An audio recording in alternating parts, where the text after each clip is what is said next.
सभी को राधे राधे। दिव्य ज्योति चैनल पर आप सभी का स्वागत है। ये कहानी यही 2003-2005 की रही होगी।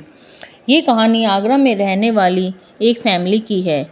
उनके एक ही बेटा था। वो जब कॉलेज में पढ़ता था तो वह हॉस्टल में रहता था। कॉलेज में ही ऐसा मन लगता था कि छुट्टियों में घर नहीं आता था। घूमना फिरना जो भी प्रैक्टिकल हो सब करते। 3 साल बाद घर पर आया।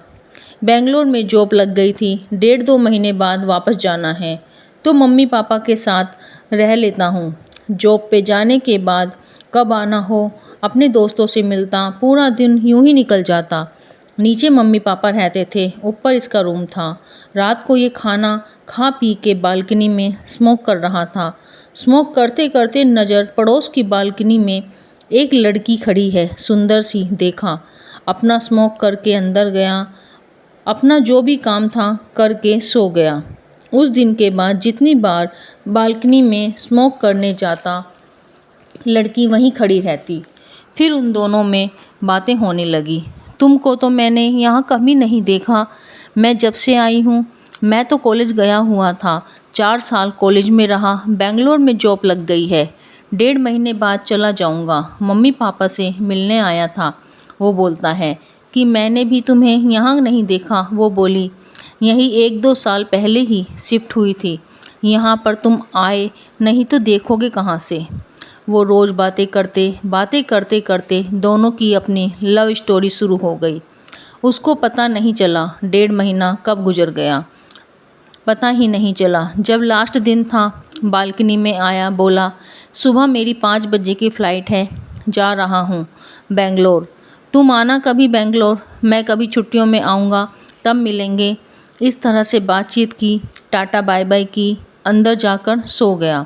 सुबह उठा, फ़्लाइट 3-3:30 बजे के आसपास उठा और अपना सामान उठाया, फ़्लाइट ली, बेंगलोर पहुँचा। सुबह सुबह पहुँचा। अगले दिन रिपोर्टिंग थी। एक फ़्लैट लिया था, वहाँ पर जाकर फ्रेशनेस हुआ, सामान रखा, जॉइनिंग इंटरेक्शन हुआ। दिन भर उसमें निकला। शाम को 7 बजे के करीब वो घर थका हुआ आया। बुरी तरह से थका हुआ था। खाना खाया, जाकर सो गया। सुबह उठा। जब वो सुबह उठता है तो क्या देखता है, जहाँ मैं सोया था वहाँ नहीं हूँ। चारों तरफ देखा, ये तो मेरा रूम है। उठकर देखता है तो वो सोया तो बेंगलोर में था और उठा कहाँ पर, अपने घर आगरा में। वो उठा, नीचे मम्मी पापा बैठे हुए। अरे तू तू तो बेंगलोर चला गया था। बोला, हाँ मैं बेंगलोर गया था।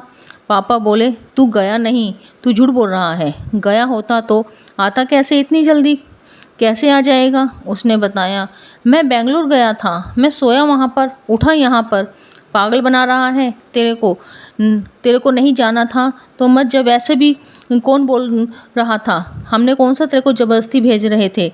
वो बोलता है, अरे आप मेरी बात का विश्वास नहीं कर रहे हो, रुको। उसने फ़ोन मिलाया अपनी कंपनी में, अपने मम्मी पापा की बात करवाई। बोले कि सर ये ऐसे बोल रहा है, कल ऑफ़िस में था। सर बोले, हाँ ये कल ऑफ़िस में था, क्या है। वो बोले कि बोल रहा है कि कल रात को ये बेंगलोर में सोया है, सुबह आगरा में उठा है। सर भी हंसने लगे कि बोले कि दरअसल आपको पागल बना रहा है, फ़्लाइट पकड़ कर आ गया होगा वापस। बोलते हैं, हमको भी यही लग रहा है, ठीक है हम इसको वापस भेजते हैं। वो कैसे समझाए अपने मम्मी पापा और सर को, उसे तो खुद ही समझ नहीं आ रहा। फिर उसने सर से बात की, 1 दिन का टाइम दो, मैं आज पहुंचूंगा। फिर अगले दिन ऑफिस गया, खाना खाया, सो गया। फिर सुबह अपने कमरे में आगरा में उठा, फिर नीचे गया। मम्मी पापा नीचे बैठे। वो बोले, चल क्या रहा है तेरा, सुबह जाता है शाम को वापस आ जाता है, कहाँ गायब हो रहा है तू। वो बोला, अरे मैं फिर गया हूँ, ज्वाइन किया है, सब कुछ किया है। वो बोले, क्यों बेटा पागल बना रहा है हमें, कुछ चल रहा है तेरे दिमाग में तो हमें बता। वो बोला, क्या चलेगा मेरे दिमाग में, उसका तो खुद का ही दिमाग ख़राब हो रहा है। उसने फ़ोन किया, बोला, सर मुझे आज की छुट्टी चाहिए। सर बोले, 2 दिन पहले ऑफिस ज्वाइन किया, आज छुट्टी चाहिए। सर बोले, क्यों? वो क्यों? वो बताता है कि सर मैं ऐसे सोया बेंगलोर में, उठा आगरा में। सर बोले ज़िंदगी में बहुत बहाने देखे हैं मगर तेरे जैसा बहाना नहीं देखा। कौन सा बहाना है? बीमार हो जाए, कुछ हो जाए तो बहाना है। वो बोला सर नहीं, एक मौका और दे दो, मैं वापस आ रहा हूँ।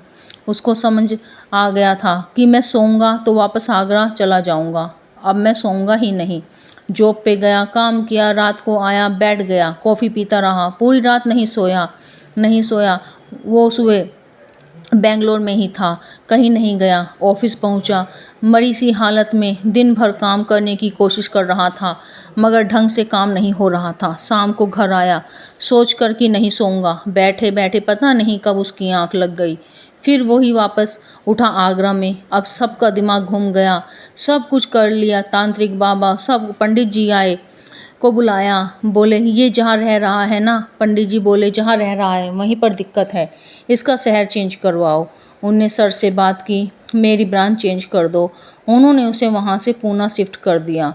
लेकिन वो पूना गया, सोया पूना में और फिर उठा आगरा में। 3-4 शहर बदले, कंपनी बदल ली, लेकिन कहीं पर भी सोए उठता आगरा में ही था। अब घर वालों ने ढूंढना शुरू किया कि कोई तो है जो हमारे बच्चे का इलाज करे। एक बेटा जिसके साथ ये हो रहा है, इसके अलावा सब ठीक था।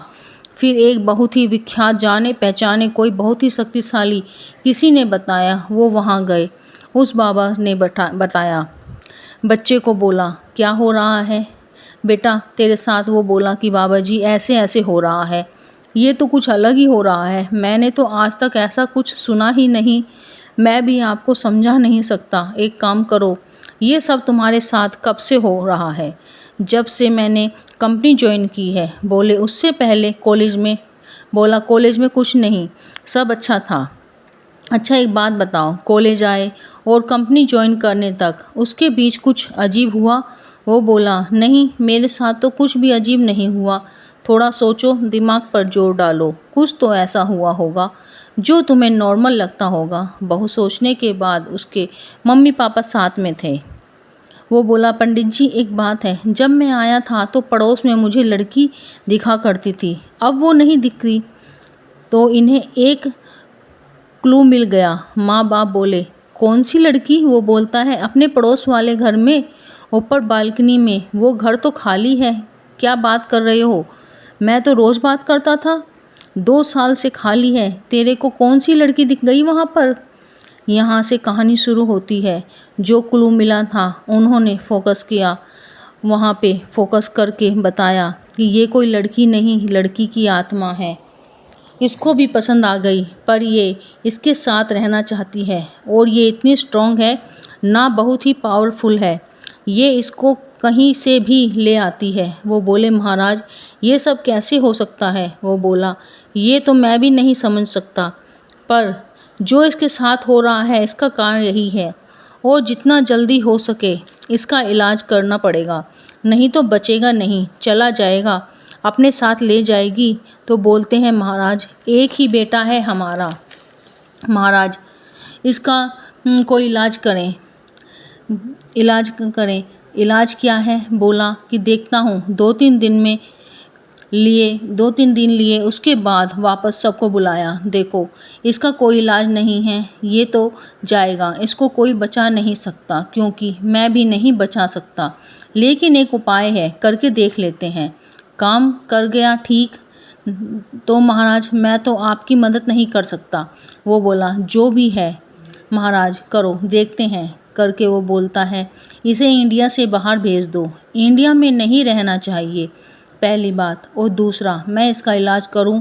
तो उन्होंने उसके हाथ में बहुत सारे ताबीज़ वगैरह बांध दिए, सब कुछ करके एकदम पैक कर दिया और कहा बेटा दोबारा इंडिया में भूल कर भी मत आना, यहाँ अगर आया ना, इसकी एक पावर होती है वो तेरे को ले जाएगी, मैं फिर कुछ नहीं कर सकता। जल्दी से जल्दी सामान पैक किया, उसको यूएसए भेजा। तो उसने यूएसए आने से पहले अपनी जॉब सर्च की, जॉब मिली, वो चला गया। तब से लेकर आज तक वो यूएसए में है, इंडिया चाह कर भी नहीं आ सकता।